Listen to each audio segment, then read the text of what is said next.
Trouver sa voie est une vraie problématique aujourd'hui pour les jeunes et leur entourage. On sait très bien que cela configure la suite de votre carrière professionnelle et que donc c'est source d'enjeux. Pour ce faire, nous avons décidé de vous présenter un petit peu, de vous poser la problématique avec les inconvénients dans lesquels vous vous trouvez et vous apporter certaines solutions pour y remédier afin d'être plus efficace en termes de méthodologie pour rechercher votre orientation. Hop.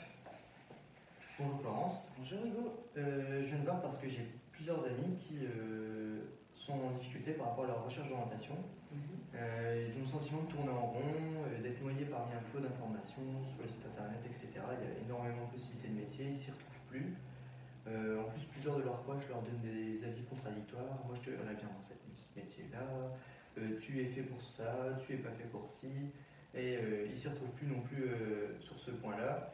Et du coup, qu'est-ce que tu pourrais proposer pour ces personnes, pour les aider dans ton cabinet? En fait, la première chose à faire, vraiment, c'est de travailler sur soi.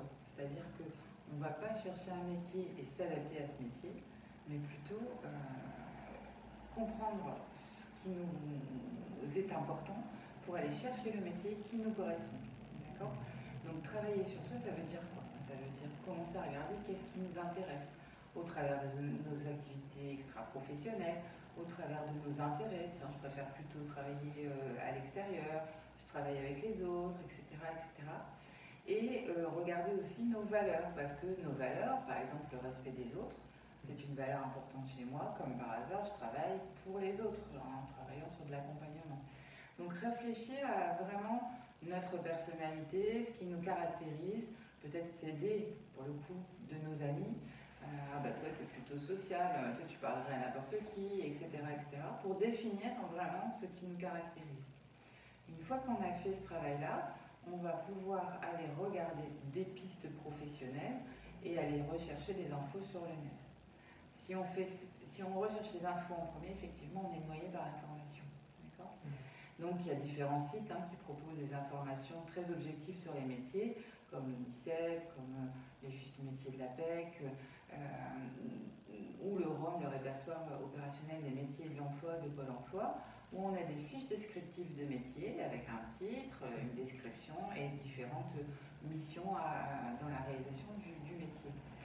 Ça, c'est quand même très très objectif. Ensuite, il va falloir se faire une idée et ne pas rester sur sa représentation d'un métier. Non, je ne suis pas capable d'arriver à faire ce métier-là, c'est trop d'études, etc. Ou bien, je vois qu'un seul aspect de ce métier. Je pense à une dame qui parlait de devenir jardinier paysagiste, mais qui ne pensait faire que la conception graphique des plants qu'elle mettrait dans son jardin, seulement pas planter, aller terrasser, et c'est pourtant une partie du métier. Donc pour avoir ces infos plus subjectives, la meilleure façon de faire, c'est de rencontrer des professionnels.